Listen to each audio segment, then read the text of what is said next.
Al joined here with JD Woods, the outstanding tailback from Baker University. JD, I appreciate you taking time. Thank you for having me.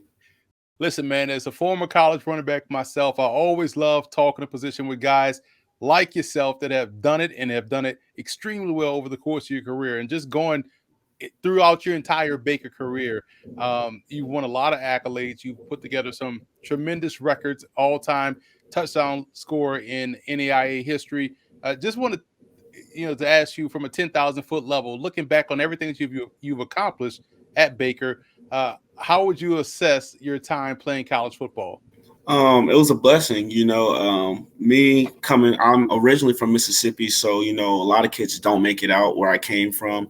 So with me moving to Kansas, it was kind of a blessing for me. And I thank my mom all the time, being able to put me in a position to go to college and experience a lot of things that a lot of people that I know can't experience. Getting to college, you find out a lot of stuff about football. I thought I knew everything about football the first couple of years. And as time went on, I picked up the game a lot more and, I became a student of the game.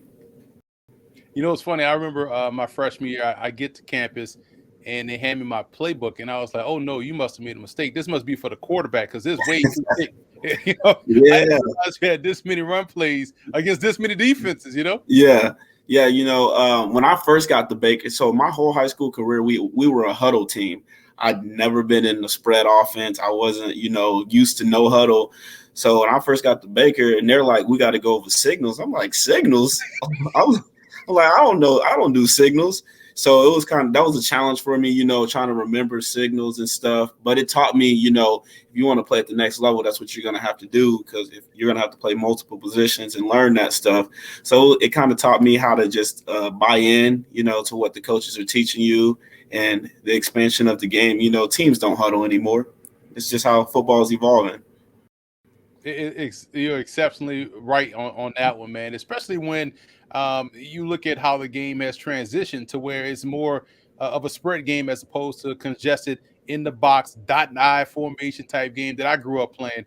Um, Yeah, when you think about the fact, what I love about your game is that, and this is something that we're big on here at Football Game Plan. Our mantra is size is not a skill. If you're yeah. good enough, you're big enough. And watching you run, you evade tacklers rather well. You know how to take on contact well, and you're able to bounce off defenders. So, putting your scouting hat on, what would you say is your best attribute as a runner? Um, that's hard. I think my best attribute, because a lot of people look at me and they're like, man, this kid's small, but I'm really 200 pounds. Like I'm 5'7", 5'8", 200 pounds. I'm just fast, and a lot of people wouldn't think that by watching. It's probably my balance. That's something that the last year and a half after COVID happened, I kind of noticed that I wasn't really good at keeping my balance as well as I was before. And it was something that I worked on for a whole year and a half, with ball, whether it was with a ball or squish ball, people pushing me and stuff and trying to stay in bounds. So just being able to stay low to the ground and keep my balance is something that, I think can really transition to the next level for me. Yeah, balance is something that helps you break tackles, but also helps you change direction, which is Yeah. evident on your film because you're able to get left to right pretty quickly and Yeah. efficiently. When you talk about the passing game, yeah, I know people will look at raw stats, but then I always tell people like, listen, man, just because you weren't asked to do something doesn't mean you can't do something. So Yeah. this is dispel those myths out there. How are you in the passing game? I can catch. I can run routes. That's actually the number one thing I worked on all off season before the season. My receivers coach Bennett White, great guy. I texted him and I was like, we went over. He was talking to me about what I was going to do during the summer, and I was like, man, I'm working on straight receiver stuff and returns. So that was something with my trainer Jeff Coulter back at home. We sat down and went over what we needed to do. And we were out there like 7 a.m. every day for about 2 hours running straight routes. And we catch about 50 balls after every workout. And I mean, I can play receiver. I can play slot. They didn't ask me to do that. They wanted me in the backfield and lined me up and handed me the football. So I did what my coaches asked me to do. Hey, listen, and it's also good to know as a running back that hey, I know this play I'm getting the ball because I'd be damned if I won routes and, and nobody threw me the ball. And Yeah. also, Yeah, like I tell my quarterback, I know if it's a pass play, I'm looking at him like, Marco, throw me the ball. Throw me the ball. You know, we're supposed to be throwing a post or a dig. I'm telling him to throw the check down the swing. I told him, I'm like, man, I need a receiving touchdown this year. I got to return, a pass, and rush it. I need all of them. You know, that's always the funny part, man. It's like I always look at the receivers and like, man, I don't know how y'all do cardio at practice and then come do cardio in the game because I would be hot. Man, we had a kid, Kwan Brooks. He would run about 10 posts a game, 10 posts of practice, and I'm just sitting there. I'm like, dude, how are you doing this? Like, I'm coming out after 3 or 4 carries. Listen, I do not envy wide receivers, but I'm glad that you were able to work on the receiving part of your game because you know that's going to be a big part of making it to the pro level and also just adding more that you can do. Yeah. Because the more you can do, the longer you're going to stay around. And when you look at from a scouting perspective, and we just talked about what you can do well, and we talked about your ability to catch, your ability to run. Where do you feel like people are still sleeping on your game? It's a hard one. I think the biggest thing for me is the competition level.